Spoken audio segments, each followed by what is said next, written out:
ओम शांति। ओम शांति। गणेश चतुर्थी के ये पावन दिनों की सभी को मुबारक हो, अभिनंदन हो और परमात्मा के हम सबके पर ब्लेसिंग हो। जो मंगल मूर्ति गणेश की हम पूजा करते हैं, भक्ति भावना से आराधना करते हैं, वो विघ्न विनाशक, वो सिद्धि विनायक, वो गणेश, श्री गणेश हमारे जीवन में कई बातों का श्री गणेश करे, जिसकी सर्वप्रथम पूजा होती है। एक बहुत सुंदर सोचने की बात है कि भारत में कितने प्रकार के देवी देवताओं के कोई न कोई उत्सव मनाए जाते, उमंग उत्साह से उत्सव मनाए जाते और हर एक देवी देवता सही पैमाने में हमें कोई न कोई प्रकार के गुणों की धारणा करने का इशारा करते।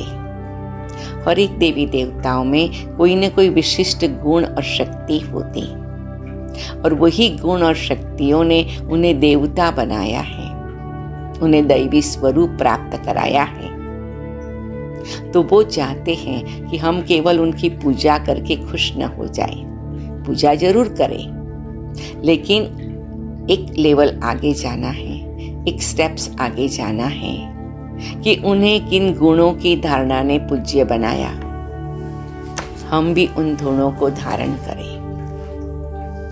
मंगल मूर्ति श्री गणेश की पूजा हम करते हैं, उन्हें विघ्न विनाशक मानते हैं, उन्हें सिद्धि विनायक मानते हैं, उन्हें बहुत बुद्धिशाली मानते हैं। श्री गणेश की हम पूजा करते हैं तो वो हमें सही पैमाने में क्या वरदान देना चाहते हैं। श्री गणेश यही वरदान देना चाहते हैं कि आप भी मेरे गुणों को धारण करो, आपका जीवन विघ्नों से मुक्त ऑटोमेटिक हो जाएगा, आप सिद्धि विनायक बन जाएंगे, आप स्वयं मंगल मूर्ति बन जाएंगे, आप भी परमात्मा शिव की संतान हैं। आज का दिन साइलेंस में बैठकर इन शब्दों पर विचार करें।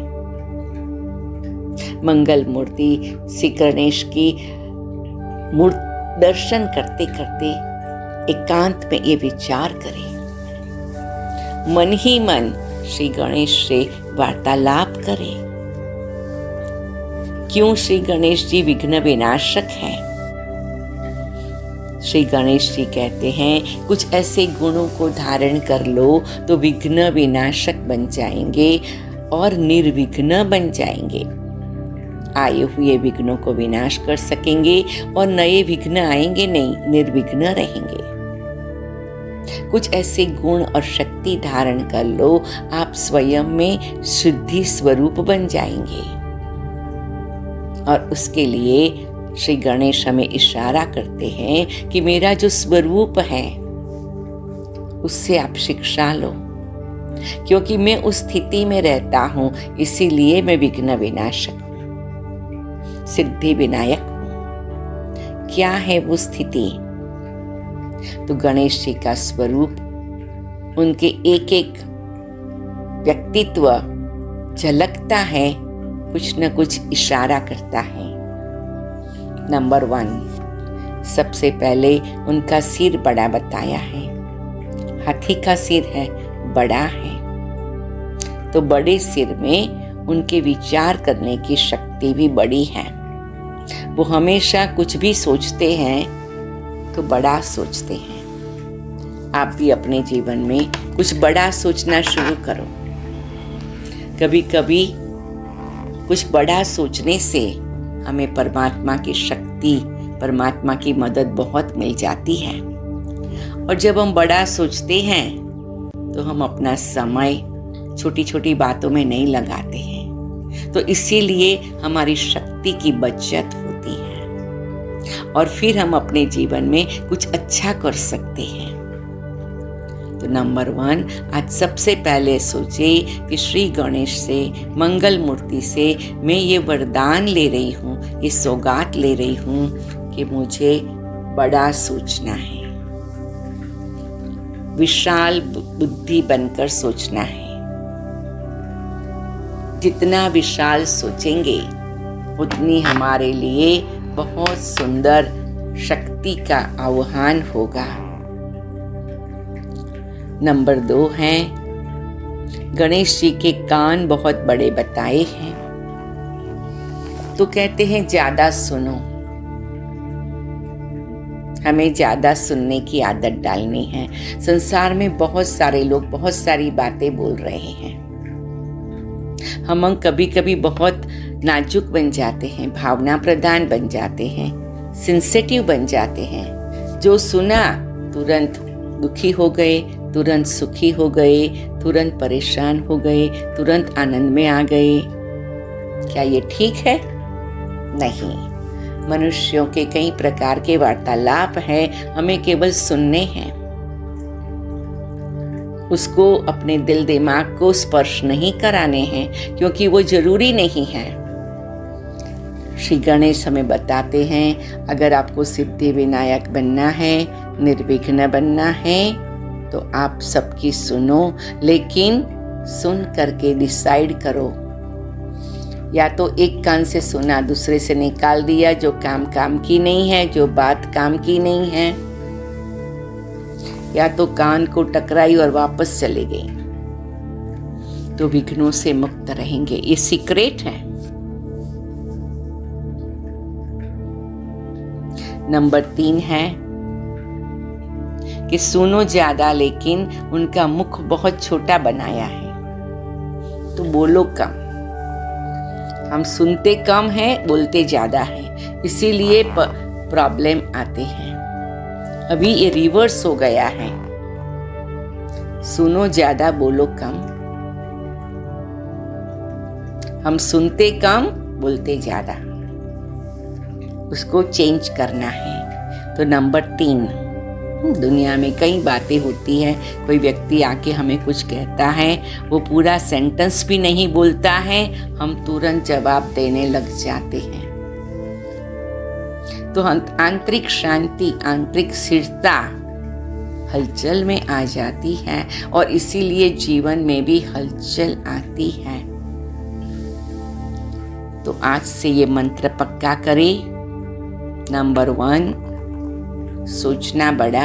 नंबर 2, सुनना ज्यादा। नंबर 3, बोलना कम। Number 4, small eyes. Shri Ganesh की आंखें बहुत छोटी बताई हैं, अर्थात वो छोटी आंखों से छोटी छोटी बात भी देख सकते हैं। कभी कभी हम जल्दी में सूक्ष्मता से नहीं देखते, एकाग्रता से नहीं देखते, और जब हम अच्छी तरह से एकाग्रता से, सूक्ष्मता से देखेंगे नहीं, तो हम निर्णय नहीं कर पाएंगे, परख नहीं पाएंगे कि भाई ये क्या है, क्या नहीं है, हमारे काम का है कि नहीं है। तो आज से कोई भी चीज हम देखें तो उस बात में जंप न करें, लेकिन एकाग्रता से देखें और उसके अलग अलग पहलुओं को भी समझने का प्रयत्न करें। तो जीवन को सुखमय बनाने के ये सूत्र कहो, ये रहस्य कहो, ये सीक्रेट है। तो हमने ये 4 सीक्रेट देखे हैं। आइए 5वां सीक्रेट है, गणेश जी का पेट बहुत बड़ा बताया है। वो क्या बताता है कि जो भी कुछ मिलता है उसे हजम कर लो, चाहे अच्छा चाहे बुरा। जीवन है, जैसे सीजन बदलती है, ऐसे जीवन में भी कभी बरसात हो जाती, कभी धूप आ जाती, कभी ठंडी आ जाती, कभी कुछ न कुछ परिवर्तन आ जाता। लेकिन बड़ा पेट रखना अर्थात सब कुछ स्वीकार कर लेना और धीरे धीरे उसको सेपरेट कर देना। फिर गणेश जी को हाथी की सूंड बताई है। वो क्या निशानी है कि सूंड में बहुत बड़ी शक्ति है और वो कैसे भी करके अपने आप को एडजस्ट कर लेती है। सूंड ऊंचे भी जाती है, नीचे भी जाती है। जीवन में ऊंचाई नीचाई आती है। हमें अपने आप को उसके साथ मिला जुला कर चलना है।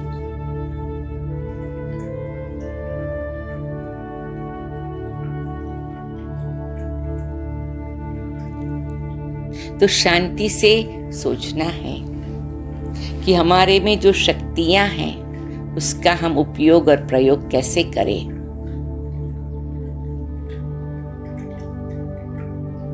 तो ये 7वां सीक्रेट है कि अगर हम कोई भी कार्य थोड़ा एडजस्ट करके एडप्ट करके करेंगे तो हमारे जीवन में विघ्न नहीं आएंगे, तकलीफें नहीं आएंगी।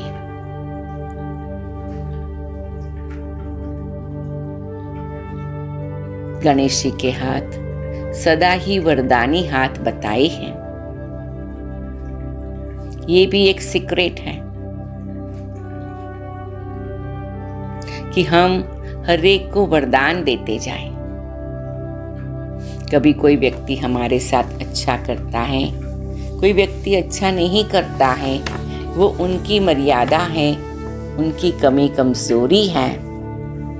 लेकिन मैं अपने आप को ईश्वर की संतान समझूं और मैं सभी को वरदान दूं, सबके प्रति शुभ भावना शुभकामना रखूं कि हे परमात्मा इस आत्मा को शांति दो, इस आत्मा को हीलिंग दो, इस आत्मा को पवित्रता दो। तो हमारा हाथ सदा वरदानी हाथ रहे। ये संसार नाटक है और एक व्यक्तियां अलग अलग प्रकार का पार्ट प्ले कर रही हैं। कोई बहुत सुंदर पार्ट प्ले कर रहे हैं, कोई थोड़ा चैलेंजिंग पार्ट प्ले कर रहे हैं। मुझे क्या बनना है, मुझे क्या करना है, श्री गणेश से मुझे क्या सीखना है। श्री गणेश के सामने भी अनेक प्रकार की बातें आई, लेकिन वो विघ्न विनाशक कैसे बने, सिद्धि विनायक कैसे बने, क्योंकि उन्होंने सदा ही सबको वरदान देना है, सबके प्रति दुआएं देनी है, सबको शुभ भावना शुभकामना देनी है, ये लक्ष्य रखा। क्योंकि जो हम औरों को देते हैं वही हमें वापस आकर मिलता है। तो जब हम औरों को शांति का वरदान देंगे तो हमारी शांति बढ़ेगी, आनंद का वरदान देंगे हमारा आनंद बढ़ेगा, शक्ति का वरदान देंगे शक्ति हमारी बढ़ेगी, क्योंकि गोज अराउंड कम्स अराउंड। आपने जो दिया वही आपको वापस मिला, आपने जो बोया उसका ही फल आपको मिला।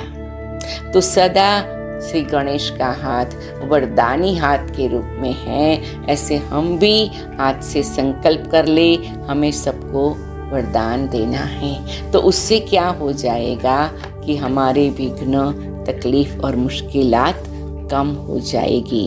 ये बहुत सूक्ष्म स्पिरिचुअल सीक्रेट है। तो आइए गणेश चतुर्थी मनाते समय ये 8 बातों का हम ध्यान रखें और अपने आप को उन बातों को धारण करने का शुभ संकल्प करें। यही हमारे श्री गणेश प्रति, मंगल मूर्ति के प्रति की श्रद्धा भावना और भक्ति का अर्पण है, तर्पण है। उसके लिए यही सच्ची हमारी पूजा है। नंबर 1, बड़ा सिर बड़ा सोचना। नंबर 2, बड़े कान ज्यादा सुनना। नंबर 3, छोटी आंखें एकाग्रता से सूक्ष्मता से देखना। नंबर 4, छोटा मुंह कम बोलना। नंबर 5, बड़ा पेट तो शांति से सब कुछ हजम करना। नंबर 6, सूंड बताई है, उसमें कितनी शक्ति है, एडजस्ट होकर चलना है। और नंबर 7 है सदा अपने हाथ को वरदानी हाथ रखना है। ये 7 बातों को धारण करके हम सभी मंगल मूर्ति श्री गणेश विघ्न विनाशक स्वरूप, निर्विघ्न स्वरूप, सिद्धि विनायक स्वरूप का अनुभव करें। आइए साइलेंस में बैठे इन 7 बातों को श्री गणेश की पूजा समझकर उनकी मूर्ति का दर्शन करते हुए उनसे सौगात ले, वरदान ले और अनुभव करे कि मैं इस स्थिति में स्थित हो जाऊं। और यही सही पैमाने में गणेश चतुर्थी का उत्सव मनाना है, जिससे श्री गणेश भी खुश हो जाएंगे और श्री गणेश के पिता परमात्मा पिता शिव भी हम सब पर प्रसन्न हो जाएंगे। तो आइए ये अनुभव करें और सभी को फिर से श्री गणेश चतुर्थी की मुबारक अभिनंदन और आशीर्वाद। ओम शांति, ओम शांति, ओम शांति।